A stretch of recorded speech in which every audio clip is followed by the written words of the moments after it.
Welcome back to part 5 of the Ibanez Prestige RG655 restoration series. In the previous episode, all the finish touch-ups were completed, the SOLAREZ UV clear coat was polished to a high gloss, and all chips and scratches, also as wear marks, were blended in as far as possible. Today is all about final assembly. And before mounting any hardware, I'm doing a final cleaning with a soft brush. After this much work on the finish, you really want everything clean and dust-free. Alright, now I'm checking the tremolo, and this is an Ibanez Edge, basically a Floyd roll style double locking tremolo. And here you can see knife edges, which are always critical for tuning stability.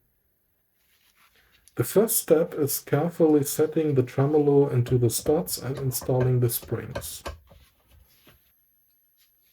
For that I use a screwdriver, but there are also special tools. Some people use pliers, other only their hands, but this is just personal method, and I worked for years with that screwdriver method, and for me it works really well.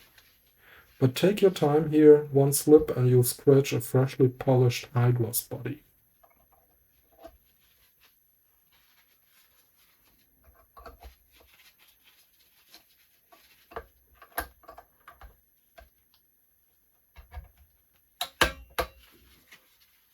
Alright, the springs are in now, and I rotate the body so you can see how everything sits from different angles. The tremolo is seated correctly, so I will test it with a whammy bar to check if the spring tension feels good so far.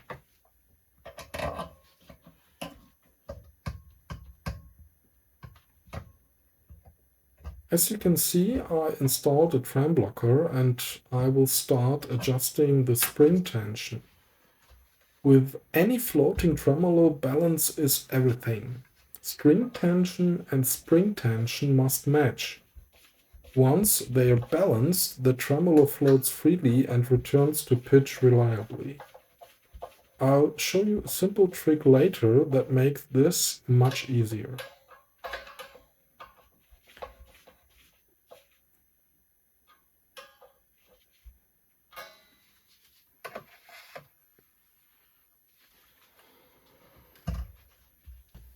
Now it's time to install the neck. The camera angle isn't great here, so you won't see me tightening the screws. One important detail: the front screws are shorter than the rear screws. Do not mix them up or you risk driving a screw into the fretboard.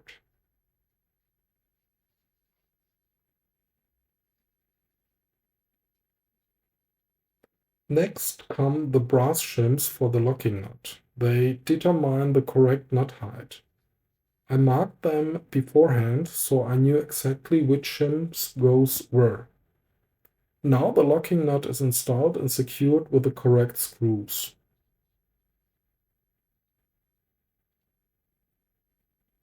Ibanez uses relatively large screws here compared to the standard Floyd Rouse locking nut systems, so let me know what you think about that in the comments. And by the way, if you're enjoying this kind of real-world guitar work, consider subscribing, leaving a like, and sharing the video.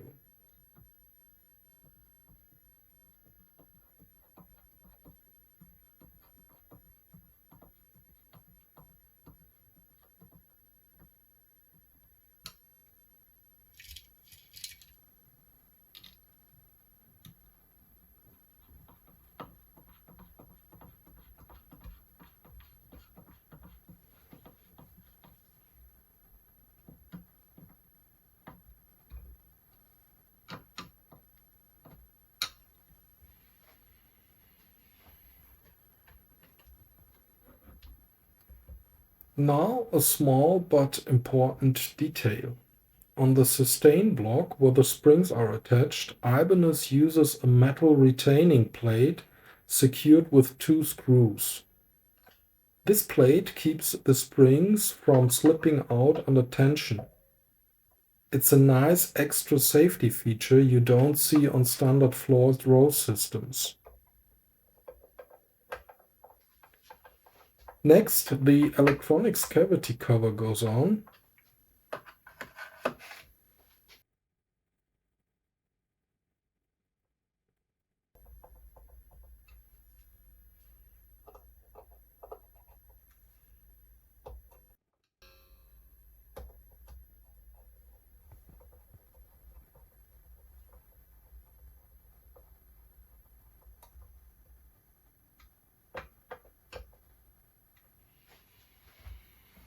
And we flip the guitar over again. Now I'm tightening the tuning machine head nuts. The screws were already installed earlier. This is routine work and usually done pretty quickly. Okay, and now it's time for what I call sacrificial strings. Cheap strings used only for the final initial setup. Since the refret, this guitar hasn't been tested at all. I don't want to waste the final elixir strings yet. That's also why the ball ends are on the tuner side. That's fast, practical, and perfect for setup work.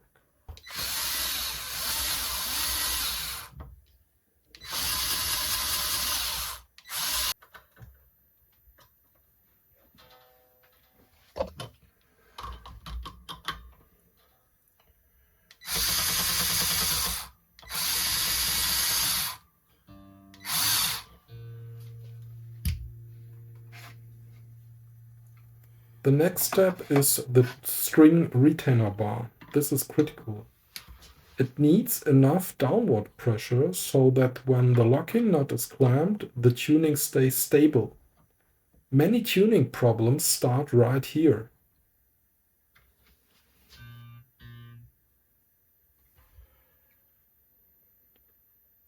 And now you will see that the little trem block comes out.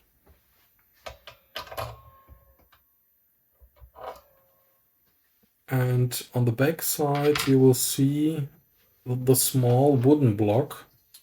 And this is the trick. Block the tremolo so everything is like a fixed bridge, and then remove the block and the tremolo stays perfectly balanced and in tune. Now I'm testing the tremolo and it feels absolutely buttery smooth. That tells me that the spring tension and the string tension are perfectly balanced. Because this guitar is recessed and the tremolo is fully floating, dive bombs and pull-ups work exactly as they should. It feels great.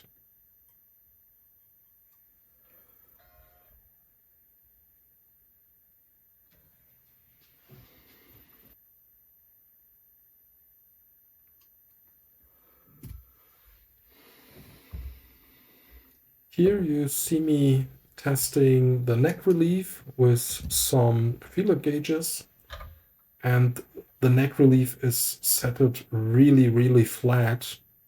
I'm using a 0.05 feeler gauge, so that's extremely flat. And now I'm checking the first time if there is any fret boss, and thank God there is none. I'm so happy, and the guitar is set it up really flat. It's unbelievable.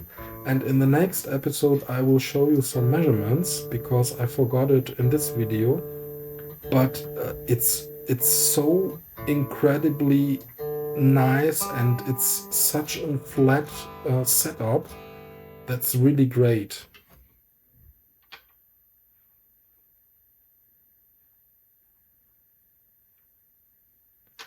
I leave these strings on for a few days and spend some time playing the guitar, just experimenting and making sure everything behaves exactly as it should.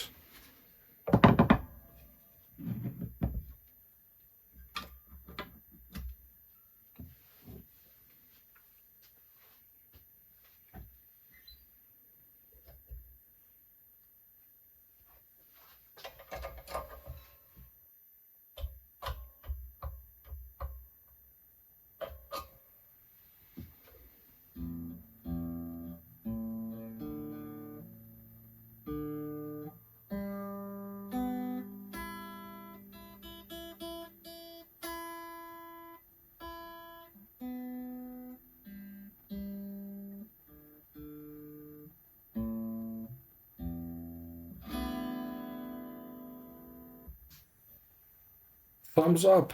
This was a full success. And here's one last look at the final result. If you enjoyed this video, leave a like, subscribe to the channel, and share it with someone who loves guitars. Drop a comment with your thoughts or ideas for future videos. There's one more episode coming with the final strings and exact setup measurements. So see you in the next one.